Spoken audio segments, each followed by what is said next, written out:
ಜಾಟ್ಲ್ಯಾಂಡ್ನಲ್ಲಿ operation ಹಸ್ತ, ಬಿಜೆಪಿಗೆ ಕೈಕೊಟ್ಟು ಕೈ ಹಿಡಿದ ಪಕ್ಷೇತರರು, ಅಲ್ಪಮತಕ್ಕೆ ಕುಸಿದ ಹರಿಯಾಣ ಬಿಜೆಪಿ ಸರ್ಕಾರ, ಲೋಕಸಭೆಗೂ ಮುನ್ನ ಬಿಜೆಪಿಗೆ ಬಿಗ್ ಶಾಕ್. ನಮಸ್ಕಾರ ಸ್ನೇಹಿತರೆ, mastmaga.comಗೆ ಸ್ವಾಗತ. ನಾನು ಅಮರ್ ಪ್ರಸಾದ್. ಒಂದ್ ಕಡೆ ದಿಲ್ಲಿಯ ಗದ್ದುಗೆಗೇರೋಕೆ ನಡೀತಾ ಇರೋ ಲೋಕಸಭಾ ಚುನಾವಣೆ ದೇಶದ ತುಂಬಾ ಶಾಂತಿಯುತವಾಗಿ ಸಾಗ್ತಾ ಇದ್ರೆ, ಅತ್ತ ದಿಲ್ಲಿಯ ಪಕ್ಕದಲ್ಲೇ ಇರೋ ಹರಿಯಾಣದಲ್ಲಿ ರಾಜಕೀಯ ಬಿರುಗಾಳಿ. ದಿಢೀರಂತ ಅಲ್ಲಿನ ಬಿಜೆಪಿ ಸರ್ಕಾರಕ್ಕೆ ಸಪೋರ್ಟ್ ಕೊಟ್ಟಿದ್ದ 3 ಪಕ್ಷೇತರ ಶಾಸಕರು ತಮ್ಮ ಸಪೋರ್ಟ್ ನ ವಾಪಸ್ ತಗೊಂಡಿದ್ದಾರೆ. ಇದರಿಂದ ಹರಿಯಾಣದಲ್ಲಿ ರಾಜಕೀಯ ಬಿಕ್ಕಟ್ಟು ಸೃಷ್ಟಿಯಾಗಿದೆ. ಬಿಜೆಪಿ ಸರ್ಕಾರ ಬಹುಮತ ಕಳ್ಕೊಂಡಿದೆ. ತಕ್ಷಣವೇ ಹರಿಯಾಣ ಸಿಎಂ ರಾಜೀನಾಮೆ ಕೊಡಬೇಕು ಅಂತ ಪ್ರತಿಪಕ್ಷ ಕಾಂಗ್ರೆಸ್ ಆಗ್ರಹ ಮಾಡ್ತಾ ಇದೆ. ಹಾಗಿದ್ರೆ ಹರಿಯಾಣದಲ್ಲಿ ಏನಾಗ್ತಾ ಇದೆ? ಪಕ್ಷೇತರರು ಬಿಜೆಪಿಗೆ ಕೈ ಕೊಟ್ಟಿದ್ಯಾಕೆ? ಸರ್ಕಾರ ಬಿದ್ದು ಹೋಗುತ್ತಾ? ರಾಷ್ಟ್ರಪತಿ ಆಳ್ವಿಕೆಯನ್ನ ಹೇರಲಾಗುತ್ತಾ? 15 ದಿನದಲ್ಲಿ ಎಲೆಕ್ಷನ್ ಇದೆ ಈಗ. ಹೀಗಾಗಿ ಲೋಕಸಭಾ ಚುನಾವಣೆ ಮೇಲೆ ಈ ಬಿಕ್ಕಟ್ಟಿನ ಪರಿಣಾಮ ಏನು? ಇದೆಲ್ಲವನ್ನ ಈ ವಿಡಿಯೋದಲ್ಲಿ ಕ್ವಿಕ್ ಆಗಿ ತಿಳ್ಕೊಳ್ತಾ ಹೋಗೋ ಪ್ರಯತ್ನವನ್ನ ಮಾಡೋಣ. ಕೈ ಎತ್ತಿದ ತ್ರಿಮೂರ್ತಿಗಳು, ಕಾಂಗ್ರೆಸ್ಗೆ ಬೆಂಬಲ. ಸ್ನೇಹಿತರೆ, ನಿಮಗೆ ಗೊತ್ತಿರೋ ಹಾಗೆ ಹರಿಯಾಣದಲ್ಲಿ 90 ವಿಧಾನಸಭಾ ಕ್ಷೇತ್ರಗಳಿದೆ. ಸಣ್ಣ ರಾಜ್ಯ, ಆದರೆ ರಾಜಕೀಯವಾಗಿ ಸಾಕಷ್ಟು ಅಸ್ಥಿರತೆಯಿಂದ ರಾಷ್ಟ್ರವ್ಯಾಪಿ ಸುದ್ದಿ ಆಗ್ತಾ ಇದ್ದ ರಾಜ್ಯ. ಈಗ ಮತ್ತೆ ಅದೇ ಟ್ರೆಂಡ್ ವಾಪಸ್ ಬರ್ತಿರೋ ತರ ಕಾಣಿಸ್ತಾ ಇದೆ. ನಾವು ಮಹಾರಾಷ್ಟ್ರ ರಾಜಕೀಯದಲ್ಲಿ ನೋಡ್ತಿರೋ ಬೆಳವಣಿಗೆಗಳನ್ನ ಹರಿಯಾಣ 60-70ರ ದಶಕದಲ್ಲೇ ದೇಶಕ್ಕೆ ತೋರಿಸಿತ್ತು. ಆಯಾರಾಮ್ ಗಯಾರಾಮ್ ಪ್ರಹಸನ ಕೂಡ ಇದೇ ರಾಜ್ಯದಿಂದ ಹುಟ್ಕೊಂಡಂತಹ ಒಂದು ಫ್ರೇಸ್ ಅದು. ಇಂತಹ ಹರಿಯಾಣದಲ್ಲಿ ಕಳೆದ ಕೆಲ ವರ್ಷಗಳಿಂದ ರಾಜಕೀಯ ಸ್ಥಿರತೆ ಕಾಣಿಸ್ತಾ ಇತ್ತು. ಆದರೆ ಈಗ ಮತ್ತೆ ಎಲ್ಲ ಅಲುಗಾಡ್ತಾ ಇದೆ. ಪಕ್ಷೇತರ ಶಾಸಕರಾದ ಸೋಮ್ಬೀರ್ ಸಂಗ್ವಾನ್, ರಣಧೀರ್ ಗೋಲೆನ್ ಮತ್ತು ಧರ್ಮಪಾಲ್ ಗೊಂದರ್ ಬಿಜೆಪಿ ಸರ್ಕಾರಕ್ಕೆ ಕೊಟ್ಟಿದ್ದ ಸಪೋರ್ಟ್ ಅನ್ನ ವಾಪಸ್ ತಗೊಂಡಿದ್ದಾರೆ.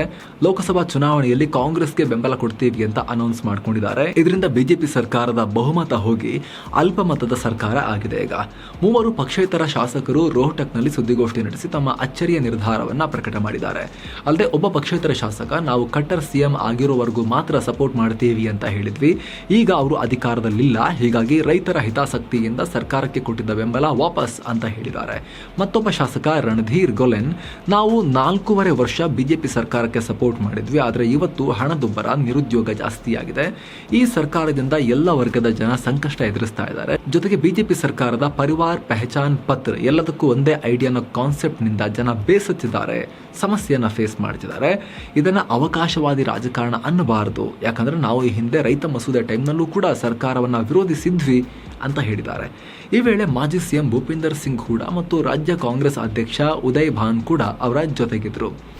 ಅಲ್ಪಮತಕ್ಕೆ ಕುಸಿದ ಬಿಜೆಪಿ, ಸೈನಿ ಸರ್ಕಾರಕ್ಕೆ ಸಂಕಷ್ಟ. 2019ರ ಎಲೆಕ್ಷನ್ನಲ್ಲಿ ಹರಿಯಾಣದ 90 ಸದಸ್ಯ ಬಲದ ವಿಧಾನಸಭೆಯಲ್ಲಿ ಬಿಜೆಪಿ 40 ಸೀಟ್ ಗೆದ್ದಿತ್ತು. ಕಾಂಗ್ರೆಸ್ 31 ಸೀಟ್ ಪಡ್ಕೊಂಡಿತ್ತು. ಉಳಿದಂತೆ ದುಷ್ಯಂತ್ ಚೌಟಾಲ ಅವರ Jannayak Janata Party JJP 10 seat, Indian National Lokdal INLD 1 seat, Haryana Lokhit Party 1, ಪಕ್ಷೇತರರು 7 ಸೀಟ್ ಗೆದ್ದಿದ್ರು.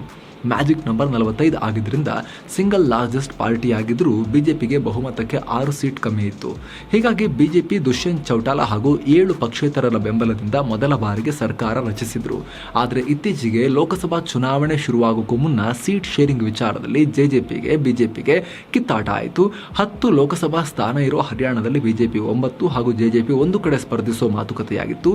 ಆದರೆ ಜೆಜೆಪಿ 2 ಲೋಕಸಭಾ ಸ್ಥಾನಗಳಿಗೆ ಪಟ್ಟು ಹಿಡಿದಿತ್ತು. ಆದರೆ ಬಿಜೆಪಿ ಒಪ್ಪಿರಲಿಲ್ಲ. ನಿಮಗೆ ವಿಧಾನಸಭೆಯಲ್ಲಿ 10 ಸೀಟ್ ಇದೆ, ಸೊ 2 ಅಲ್ಲ 1 ತಗೊಳ್ಳಿ ಸಾಕು ಅಂತ ಬಿಜೆಪಿ ಹೇಳಿತ್ತು. ಆದರೆ ಜೆಜೆಪಿ ಇದಕ್ಕೆ ಒಪ್ಪಿರಲಿಲ್ಲ. ಜೆಪಿ ನಡ್ಡಾ ಜೊತೆಗೆ ದುಷ್ಯಂತ್ ಚೌಟಾಲ ಮೀಟಿಂಗ್ ಮಾಡಿದ್ರು. ಆದರೆ ಅರ್ಧ ಗಂಟೆಯಲ್ಲೇ ಈ ಮಾತುಕತೆ ಮುರಿದು ಬಿದ್ದು ಮೈತ್ರಿಯಿಂದ ಅವರು ಹೊರಬಂದಿದ್ರು. ಖಟ್ಟರ್ ತಮ್ಮ ಸಂಪುಟದೊಂದಿಗೆ ರಾಜೀನಾಮೆಯನ್ನು ಕೊಟ್ಟರು. ಆದರೆ ಬಿಜೆಪಿಗೆ 6 ಪಕ್ಷೇತರರು ಮತ್ತು ಹರಿಯಾಣ ಲೋಕಹಿತ್ ಪಾರ್ಟಿಯ ಏಕೈಕ ಶಾಸಕ ಸಪೋರ್ಟ್ ಮಾಡಿದ್ರಿಂದ 47 ಸೀಟ್ಗಳ ಸಂಖ್ಯಾಬಲದಿಂದ ಬಿಜೆಪಿ ಸರ್ಕಾರ ಗಟ್ಟಿಮುಟ್ಟಾಗೆ ಇತ್ತು, ಬಹುಮತ ಇತ್ತು. ಖಟ್ಟರ್ನ ಲೋಕಸಭೆಗೆ ನಿಲ್ಲಿಸಬೇಕು ಅಂತ ಬಿಜೆಪಿ ನಯಾಬ್ ಸಿಂಗ್ ಸೈನಿ ಅನ್ನೋದನ್ನ ಹರಿಯಾಣದ ಸಿಎಂ ಕೂಡ ಮಾಡಿತ್ತು. ನಂತರ ಖಟ್ಟರ್ ಶಾಸಕ ಸ್ಥಾನಕ್ಕೆ ರಾಜೀನಾಮೆ ಕೊಟ್ಟು ಲೋಕಸಭೆಗೆ ಸ್ಪರ್ಧಿಸಿದ್ರು. ಅಲ್ಲದೆ ರಣಜಿತ್ ಚೌಟಾಲ ಅನ್ನೋ ಪಕ್ಷೇತರ ಶಾಸಕ ಕೂಡ ಬಿಜೆಪಿ ಸೇರಬೇಕು ಅಂತ ತಮ್ಮ ಸ್ಥಾನಕ್ಕೆ ರಾಜೀನಾಮೆ ಕೊಟ್ಟರು. ಹೀಗಾಗಿ ಹರಿಯಾಣದ ವಿಧಾನಸಭೆಯ ಬಲ 90ರಿಂದ 88ಕ್ಕೆ ಕುಸಿತು. ಬಹುಮತಕ್ಕೆ 45 ಸ್ಥಾನ ಬೇಕಿತ್ತು ಈಗ. ಆದರೆ ಈಗ 3 ಪಕ್ಷೇತರರು ಕೈಕೊಟ್ಟು ಕಾಂಗ್ರೆಸ್ಗೆ ಶೇಕ್ ಹ್ಯಾಂಡ್ ಕೊಟ್ಟಿರೋದ್ರಿಂದ ಆಡಳಿತಾರೂಢ ಬಿಜೆಪಿಯ ಸಂಖ್ಯಾಬಲ, ಅದರ ಬೆಂಬಲ 42ಕ್ಕೆ ಕುಸಿದಿದೆ. ಹೀಗಾಗಿ ಸೈನಿ ಸರ್ಕಾರಕ್ಕೆ ಆತಂಕ ಶುರುವಾಗಿದೆ. ರಾಷ್ಟ್ರಪತಿ ಆಳ್ವಿಕೆಗೆ ಕಾಂಗ್ರೆಸ್ ಆಗ್ರಹ, ಕಾಂಗ್ರೆಸ್ ಬೆಂಬಲಕ್ಕೆ ನಿಂತ ದುಷ್ಯಂತ್ ಚೌಟಾಲಾ. ಇದರ ಬೆನ್ನಲ್ಲೇ ಕಾಂಗ್ರೆಸ್ ಸೈನಿ ಸರ್ಕಾರ ಕೆಳಗಿಳಿಬೇಕು ಅಂತ ಆಗ್ರಹ ಮಾಡ್ತಾ ಇದೆ. ಸಿಎಂ ಸೈನಿ ನೇತೃತ್ವದ ಸರ್ಕಾರಕ್ಕೆ ಬಹುಮತ ಇಲ್ಲ, 1 ನಿಮಿಷನೂ ಅಧಿಕಾರದಲ್ಲಿ ಉಳಿಯೋಕೆ ಹಕ್ಕಿಲ್ಲ, ಈ ಕೂಡಲೇ ರಾಜೀನಾಮೆ ಕೊಡಬೇಕು, ಲೋಕಸಭೆ ಜೊತೆಗೆ ಶೀಘ್ರ ವಿಧಾನಸಭೆಗೂ ಚುನಾವಣೆ ಆಗಬೇಕು ಅಂತ ರಾಜ್ಯ ಕಾಂಗ್ರೆಸ್ ಅಧ್ಯಕ್ಷ ಉದಯ್ ಭಾನ್ ಆಗ್ರಹ ಮಾಡಿದ್ದಾರೆ. ಹರಿಯಾಣ ಮಾಜಿ ಸಿಎಂ ಭೂಪಿಂದರ್ ಸಿಂಗ್ ಹೂಡಾ ರಾಜ್ಯದಲ್ಲಿ ರಾಷ್ಟ್ರಪತಿ ಆಳ್ವಿಕೆ ಹೇರಬೇಕು ಅಂತ ಹೇಳಿದ್ದಾರೆ. ಈ ಬಗ್ಗೆ ರಾಜ್ಯಪಾಲರಿಗೆ ಪತ್ರ ಬರೆಯೋದಾಗಿ ಹೇಳಿದ್ದಾರೆ.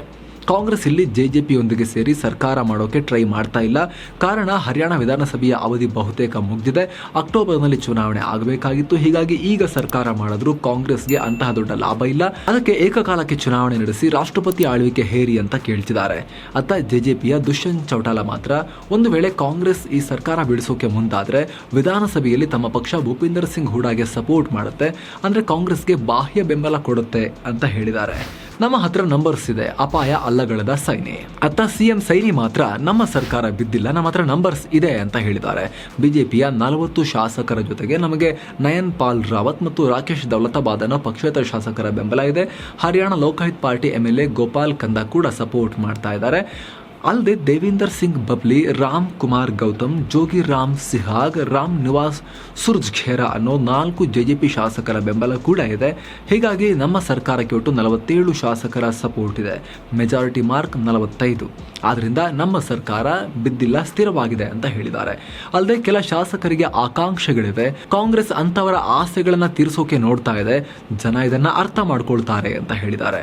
ಆದ್ರೆ ಇದುವರೆಗೂ 4 ಜೆಜೆಪಿ ಶಾಸಕರು ಬಿಜೆಪಿಗೆ ಸಪೋರ್ಟ್ ಮಾಡ್ತಿರೋ ಬಗ್ಗೆ ಹೇಳಿಕೊಂಡಿಲ್ಲ. ಒಂದು ವೇಳೆ ಬಿಜೆಪಿಗೆ ಸಪೋರ್ಟ್ ಮಾಡಿದ್ರೂ ಕೂಡ ಪಕ್ಷಾಂತರ ನಿಷೇಧ ಕಾಯ್ದೆ ಅನ್ವಯ ಅನರ್ಹಗೊಂಡು ಚುನಾವಣೆಯಿಂದ ಬ್ಯಾನ್ ಆಗೋ ಅಪಾಯವನ್ನ ಕೂಡ ಅವರು ಫೇಸ್ ಮಾಡ್ತಾರೆ. ಹೀಗಾಗಿ ಜೆಜೆಪಿ ಶಾಸಕರು ಬೆಂಬಲಿಸಬೇಕು ಅಂದ್ರೆ ಬಿಜೆಪಿ ಮಹಾರಾಷ್ಟ್ರದಂತೆ 7 ರಿಂದ 8 ಶಾಸಕರಾದ್ರೂ ಕೂಡ ಬೆಂಬಲವನ್ನ ಪಡ್ಕೋಬೇಕಾಗತ್ತೆ. ಇಲ್ಲಾಂದ್ರೆ ಪ್ರತಿಪಕ್ಷ ಬಣದಲ್ಲಿ 5 ಶಾಸಕರು ರಾಜೀನಾಮೆ ಕೊಡುವಂತೆ ನೋಡ್ಕೋಬೇಕಾಗತ್ತೆ. ಈ ಮೂಲಕ ಸದ್ಯಕ್ಕೆ ತನ್ನ ಬಳಿರೋ 42ರ ಸಂಖ್ಯೆನೇ ಬಹುಮತ ಆಗೋ ರೀತಿ ನೋಡ್ಕೋಬಹುದು. ಆದ್ರೆ ವಿಧಾನಸಭಾ ಚುನಾವಣೆ ಮೈಮೇಲಿರೋದ್ರಿಂದ ಏನೇ ಮಾಡಿದ್ರು ಬಿಜೆಪಿಗೆ ಈಗ ಸ್ವಲ್ಪ ರಿಸ್ಕ್ ತಗೊಂಡೇ ಮಾಡಬೇಕಾಗತ್ತೆ. ಈ ವಿಚಾರದಲ್ಲಿ ಹರಿಯಾಣದ ಸ್ಪೀಕರ್ ಗ್ಯಾನ್ ಚಂದ್ ಗುಪ್ತಾ, ಪಕ್ಷೇತರರು ಬೆಂಬಲ ಹಿಂಪಡೆದ ಬಗ್ಗೆ ನಮಗೆ ಅಧಿಕೃತವಾಗಿ ಯಾವುದೇ ಮಾಹಿತಿ ಬಂದಿಲ್ಲ, ಬಂದ ನಂತರ ಅದಕ್ಕೆ ತಕ್ಕಂತೆ ನಿರ್ಧಾರ ತಗೋತೀವಿ. ಆದರೆ ಕೇವಲ ಅಪೋಸಿಷನ್ ಡಿಮಾಂಡ್ ಮಾಡಿದ ತಕ್ಷಣ ವಿಶ್ವಾಸಮತ ಯಾಚನೆಗೆ ಹಾಕಕ್ ಆಗಲ್ಲ ಅಂತ ಹೇಳಿದ್ದಾರೆ. ಆದರೆ ರಾಜ್ಯಪಾಲರಿಗೆ ಮನವಿ ಮಾಡಿದಾಗ ರಾಜ್ಯಪಾಲರು ಅಧಿವೇಶನ ನಡೆಸೋಕೆ ಸ್ಪೀಕರ್ಗೆ ಸೂಚಿಸಬಹುದು, ವಿಶ್ವಾಸಮತ ಯಾಚನೆ ಮಾಡೋದಕ್ಕೆ ಹೇಳಬಹುದು. ಒಂದು ವೇಳೆ ಸರ್ಕಾರ ಬಿದ್ದರೆ ಅತಂತ್ರ ಸ್ಥಿತಿ ಸೃಷ್ಟಿಯಾಗುತ್ತೆ. ಹೀಗಾಗಿ ರಾಜ್ಯಪಾಲರು ಮೊದಲು ಸಿಂಗಲ್ ಲಾರ್ಜೆಸ್ಟ್ ಪಾರ್ಟಿಯಾದ ಬಿಜೆಪಿಯನ್ನ ಕರೆದು, ಮುಖ್ಯಮಂತ್ರಿಯನ್ನ ಕರೆದು ನಿರ್ದಿಷ್ಟ ಟೈಮ್ನ ಒಳಗೆ 5 ದಿನನೋ 10 ದಿನನೋ 15 ದಿನನೋ ಅಷ್ಟರ ಒಳಗಡೆ ವಿಶ್ವಾಸಮತ ಸಾಬೀತು ಮಾಡಿ ಅಂತ ಹೇಳಬಹುದು. ಸಾಬೀತು ಮಾಡಕ್ಕೆ ಆಗಿಲ್ಲ ಅಂದ್ರೆ ಸರ್ಕಾರ ಬಿದ್ದು ಹೋಗಿ ರಾಷ್ಟ್ರಪತಿ ಆಳ್ವಿಕೆ ಮುಂದಿನ ಕೆಲವು ಸಮಯ ಉಳ್ಕೊಂಡಿದೆ, ಕೆಲ ತಿಂಗಳು ಮಾತ್ರ ಉಳ್ಕೊಂಡಿದೆ, ಅಲ್ಲಿ ರಾಷ್ಟ್ರಪತಿ ಆಳ್ವಿಕೆಯನ್ನ ಆ ಅವಧಿಗೆ ಹೇರಬಹುದು. ಅದರಲ್ಲಿ ಗಮನಿಸಬೇಕಾಗಿರೋ ವಿಚಾರ ಏನು ಅಂತ ಹೇಳಿದ್ರೆ, ಭಾರತದ ಪಾರ್ಲಿಮೆಂಟರಿ ಪ್ರೊಸೀಜರ್ನಲ್ಲಿ ಅದು ಲೋಕಸಭೆಯಲ್ಲಾಗಿರ್ಬೋದು ವಿಧಾನಸಭೆಗಳಲ್ಲಾಗಿರ್ಬೋದು, ಒಮ್ಮೆ ವಿಶ್ವಾಸಮತವನ್ನ ಸಾಬೀತು ಮಾಡಿದ್ರೆ 6 ತಿಂಗಳ ಕಾಲ ಸರ್ಕಾರ ಸೇಫ್. 6 ತಿಂಗಳ ಒಳಗೆ ಮತ್ತೆ ಅವಿಶ್ವಾಸ ನಿರ್ಣಯವನ್ನು ಮಂಡಿಸಕ್ಕಾಗಲ್ಲ, ವಿಶ್ವಾಸಮತ ಸಾಬೀತುಪಡಿಸಬೇಕಾಗಿಲ್ಲ. ವ್ಯಾಲಿಡಿಟಿ 6 ತಿಂಗಳು, ಅಷ್ಟು ಗ್ಯಾಪ್ ಇರಬೇಕು ವಿಶ್ವಾಸಮತಗಳ ನಡುವೆ ಅನ್ನೋ ಒಂದು ನಿಯಮಗಳನ್ನ ಫಾಲೋ ಮಾಡ್ಕೊಂಡು ಬರಲಾಗಿದೆ. ಇದ್ರ ಬಗ್ಗೆ ಸಂವಿಧಾನದಲ್ಲಿ ಎಲ್ಲೂ ಉಲ್ಲೇಖ ಇಲ್ಲ, ಆದ್ರೆ ಆ ರೀತಿಯ ಪದ್ಧತಿಯನ್ನ ಸಂಪ್ರದಾಯವನ್ನ ಫಾಲೋ ಮಾಡಿಕೊಂಡು ಬರಲಾಗಿದೆ. ಇದನ್ನೇ ಮುಂದಿಟ್ಕೊಂಡು ಬಿಜೆಪಿ ಮೊನ್ನೆ ವಿಶ್ವಾಸಮತ ಸಾಬೀತು ಮಾಡಿ ಆಗಿದೆ, ನಾವು ಮಾಡಲ್ಲ, ನಿಯಮಗಳ ಪ್ರಕಾರ ಇದುವರೆಗೂ ಹಾಗೆ ನಡ್ಕೊಂಡ್ ಬಂದಿರೋದು ಅಂತ ಬಿಜೆಪಿ ಹೇಳಬಹುದು. ಆಗ ಪ್ರತಿಪಕ್ಷಗಳ ಕ್ಯಾಂಪ್, ಹಾಗಾದ್ರೆ ಮೊನ್ನೆ ನೀವು ವಿಶ್ವಾಸಮತ ಸಾಬೀತು ಮಾಡಿ ಆಗಿದೆ ಅನ್ನೋ ಕಾರಣಕ್ಕೋಸ್ಕರ ಈಗ ಬಹುಮತ ಕಳ್ಕೊಂಡಿರೋ ಸರ್ಕಾರವನ್ನ ನೆಕ್ಸ್ಟ್ 6 ತಿಂಗಳ ಕಾಲ ಅಧಿಕಾರದಲ್ಲಿ ಮುಂದುವರಿಯಕ್ಕೆ ನಾವು ಬಿಡಬೇಕಾ, ನಾವು ಕೋರ್ಟ್ಗೆ ಹೋಗ್ತೀವಿ ಅಂತ ಕೋರ್ಟ್ಗೆ ಹೋಗಬಹುದು.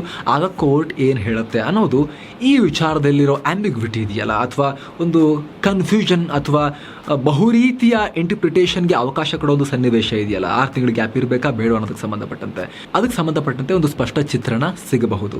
ಸದ್ಯಕ್ಕೆ ಏನು ಅಂದ್ರೆ ದಿನ ಬೆಳಗಾದ್ರೆ ಅವಿಶ್ವಾಸ ನಿರ್ಣಯ ಮಂಡಿಸೋಕೆ ಅವಕಾಶ ಕೊಡ್ತಾ ಇದ್ರೆ ಬಹುಮತ ಸಾಬೀತು ಮಾಡೋದೇ ಒಂದು ಕೆಲಸ ಆಗಿ ಹೋಗುತ್ತೆ, ಸರ್ಕಾರಕ್ಕೆ ಸ್ಟೆಬಿಲಿಟಿ ಇರಲ್ಲ ಅನ್ನೋ ಕಾರಣಕ್ಕೋಸ್ಕರ ಆ ಸಂಪ್ರದಾಯವನ್ನ ಅಥವಾ ಆ ರೀತಿಯ ನಾರ್ಮ್ಸ್ ಅನ್ನ ಫಾಲೋ ಮಾಡಿಕೊಂಡು ಸದ್ಯಕ್ಕೆ ಬರಲಾಗ್ತಾ ಇದೆ. ಆದರೆ ಇದಕ್ಕೆ ಸಂಬಂಧಪಟ್ಟಂತೆ ಮತ್ತಷ್ಟು ಕಾನೂನು ಹೋರಾಟ ಏನಾದರೂ ನಡೆದರೆ ಕೋರ್ಟ್ಗಳು ಏನು ಹೇಳ್ತಾವೆ, ಇದಕ್ಕೆ ಸಂಬಂಧಪಟ್ಟಂತೆ ಏನು ಡೆಫಿನಿಷನ್ ಕೊಡ್ತಾರೆ, ಅದು ಮುಖ್ಯ ಆಗುತ್ತೆ. ಹರಿಯಾಣ ಬಿಕ್ಕಟ್ಟು ಬಿಜೆಪಿ ಸ್ಟ್ರಾಟಜಿಗೆ ಪೆಟ್ಟು. ಒಂದು ವೇಳೆ ಸರ್ಕಾರ ಬಿತ್ತು ಉಳಿಸ್ಕೊಳಕ್ ಆಗಿಲ್ಲ ಅಂತ ಹೇಳಿದ್ರೆ ಬಿಜೆಪಿಗೆ ಹಿನ್ನಡೆ, ಎಲ್ಲಕ್ಕಿಂತ ಮುಖ್ಯವಾಗಿ ಮೋದಿ ಅಮಿತ್ ಶಾಗೆ ಹಿನ್ನಡೆ. ಯಾಕಂದ್ರೆ ಮೋದಿ ಅಮಿತ್ ಶಾ ಅವರ ಅವಧಿಯ ಬಿಜೆಪಿ ಹೇಗಂದ್ರೆ ಬ್ಯಾಟಿಂಗ್ ಟೀಮ್ ತರ, ಇವ್ರಿಗೆ ಏನಿದ್ರು ಕೂಡ ಪ್ರತಿಪಕ್ಷಗಳಿಗೆ ಏಟು ಕೊಟ್ಟು ಗೊತ್ತೇ ಹೊರತು ಹೊಡೆಸ್ಕೊಂಡು ರೂಢಿ ಇಲ್ಲ. ಈ ರೀತಿ ಇವರ ಸರ್ಕಾರಗಳನ್ನು ಬೀಳಿಸ್ಕೊಂಡು ಸ್ಟ್ರಾಟಜಿಯಲ್ಲಿ ಹಿಂದೆ ಬಿದ್ದು ಬೀಳಿಸ್ಕೊಂಡು ಆ ರೀತಿ ಜಾಸ್ತಿ ರೂಢಿ ಇಲ್ಲ. ಎಲ್ಲ ಮಹಾರಾಷ್ಟ್ರದಲ್ಲಿ ಶಿವಸೇನೆ ಅಲಯನ್ಸಲ್ಲಿದ್ದು ಹೊರಗೆ ಹೋಗಿ ಕಾಂಗ್ರೆಸ್ ಒಟ್ಟಿಗೆ ಸೇರಿಕೊಂಡು BJPನ ಅಧಿಕಾರದಿಂದ ದೂರ ಇಟ್ಟಿದ್ದು, ಆ ರೀತಿ ಅಲ್ಲೊಂದು ಎಕ್ಸಾಂಪಲ್ ಸಿಗುತ್ತೆ. ಬಿಟ್ಟರೆ ಅಧಿಕಾರಕ್ಕೆ ಬಂದಿದೆ ಸರ್ಕಾರ, ಸ್ಟೇಬಲ್ ಆಗಿ ನಡೀತಾ ಇದೆ, ಈ ರೀತಿ ಆಪರೇಷನ್ ಮಾಡಿ ಇನ್ನೇನು ಸ್ವಲ್ಪ ಟೈಮ್ ಇರೋ ಟೈಮ್ನಲ್ಲಿ ಅಧಿಕಾರ ಮುಗಿಸೋಕೆ ಈ ರೀತಿ ಒಂದು ಮುಖಭಂಗ ಅನುಭವಿಸಿರೋದು ಈ ರೀತಿ ಜಾಸ್ತಿ ಎಕ್ಸಾಂಪಲ್ಸ್ ಇಲ್ಲ.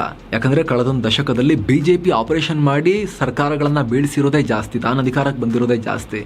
ಇವರಿಗೆ ಅಧಿಕಾರವನ್ನ ನಿರಾಕರಿಸೋಕೆ ಪ್ರತಿಪಕ್ಷಗಳು ಸ್ಟ್ರಾಟಜಿ ಮಾಡಿ ಸಕ್ಸಸ್ ಆಗಿರೋದು ಕೆಲವು ಉದಾಹರಣೆ ಇರೋದು. ಹೀಗಾಗಿ ಇದನ್ನ BJPಗೆ, ಅದರಲ್ಲೂ ಕೂಡ ಮೋದಿ ಅಮಿತ್ ಶಾ BJP ಹೈಕಮಾಂಡ್ಗೆ ಮುಜುಗರ ಉಂಟು ಮಾಡೋ ವಿಚಾರ ಅಂತೂ ನೀವು ಹೇಳ್ಬೋದು. ಅದರಲ್ಲೂ ಕೂಡ ಮೇ 20ನೇ ತಾರೀಕು ಹರಿಯಾಣದಲ್ಲಿ ಲೋಕಸಭಾ ಚುನಾವಣೆ ಇದೆ. ಕೇವಲ 10 ಸೀಟ್ ಅಂತ ಹೇಳಿದ್ರು ಕೂಡ ಕಮ್ಮಿ ಅಲ್ಲ ಅದು. BJP ಮುನ್ಸಿಪಲ್ ಕಾರ್ಪೊರೇಷನ್ ಚುನಾವಣೆಯನ್ನು ಕೂಡ ಅಷ್ಟು ಈಸಿಯಾಗಿ ಬಿಡೋದಿಲ್ಲ. ನಿಮ್ಗೆ ಗೊತ್ತಲ್ಲ, ಹೈದರಾಬಾದ್ ಮುನ್ಸಿಪಲ್ ಎಲೆಕ್ಷನ್ ಅಲ್ಲಿ ಅಮಿತ್ ಶಾ ಒಂಥರ ಪಾರ್ಲಿಮೆಂಟ್ ಎಲೆಕ್ಷನ್ ರೇಂಜಲ್ಲಿ ಹೋಗಿ ರೋಡ್ ಶೋ ಎಲ್ಲ ಮಾಡಿದ್ರು. ಸೊ ಹರಿಯಾಣ BJP ಪಾಲಿಗೆ ಒಂದಷ್ಟು ಸೀಟ್ಸ್ ತಂದುಕೊಡೋಕೆ ಚಾನ್ಸಸ್ ಇರುವಂಥ ರಾಜ್ಯ. ಹರಿಯಾಣ BJP ಪಾಲಿಗೆ ಫಲವತ್ತಾದ ರಾಜ್ಯ. ಅಂಥ ರಾಜ್ಯಗಳಲ್ಲಿ ಪ್ರತಿ ಸೀಟನ್ನು ಕೂಡ ಗೆಲ್ಲಬೇಕು ಅಂತ BJP ಪ್ರಯತ್ನ ಪಡ್ತಾ ಇರುತ್ತೆ. BJP 370 ಕ್ರಾಸ್ ಮಾಡಬೇಕು, NDA 400 ಕ್ರಾಸ್ ಮಾಡಬೇಕು ಅನ್ನೋ ಗುರಿಯೆಲ್ಲ ಇದೆಯಲ್ಲ, ಒಂದೊಂದು ಸೀಟ್ ಕೂಡ ಇಂಪಾರ್ಟೆಂಟ್ ಆಗುತ್ತೆ. ಇಂಥ ಟೈಮ್ನಲ್ಲಿ ಸರ್ಕಾರ ಪತನ ಆದರೆ ಇದ್ದಕ್ಕಿದ್ದ ಹಾಗೆ ಹರಿಯಾಣದಲ್ಲಿ ಒಂದು ರೀತಿ ಹಿನ್ನಡೆ ಅನುಭವಿಸಿದ್ರು ಅನ್ನೋ ಒಂದು ಚರ್ಚೆ ಸೊಸೈಟಿಲಿ ಕ್ರಿಯೇಟ್ ಆಗುತ್ತೆ, ಹರಿಯಾಣದಲ್ಲಿ ಕ್ರಿಯೇಟ್ ಆಗುತ್ತೆ. ಅದರಿಂದ BJPಗೆ ಲಾಭಕ್ಕಿಂತ ನಷ್ಟ ಆಗೋ ಸಾಧ್ಯತೆನೇ ಹೆಚ್ಚು. ಅಷ್ಟೇ ಅಲ್ಲ, ಹರಿಯಾಣ ವಿಧಾನಸಭೆಗೂ ಇನ್ನೇನು ಕೆಲವೇ ದಿನಗಳಲ್ಲಿ ಚುನಾವಣೆ ಇದೆ. ಒಂದು ವೇಳೆ ಲೋಕಸಭಾ ಚುನಾವಣೆಯಲ್ಲಿ ಹಿನ್ನಡೆ ಆಯಿತು ಅಂದರೆ ವಿಧಾನಸಭಾ ಚುನಾವಣೆಗೂ ಅದು ಆ ಮೊಮೆಂಟಮ್ ಕ್ಯಾರಿ ಆಗೋ ಅಪಾಯ ಕೂಡ ಇರುತ್ತೆ. ಹೀಗಾಗಿ ಆದಷ್ಟು ಸರ್ಕಾರವನ್ನು ಉಳಿಸ್ಕೊಳ್ಳೋಕೆ BJP ಪ್ರಯತ್ನ ಪಡುತ್ತೆ.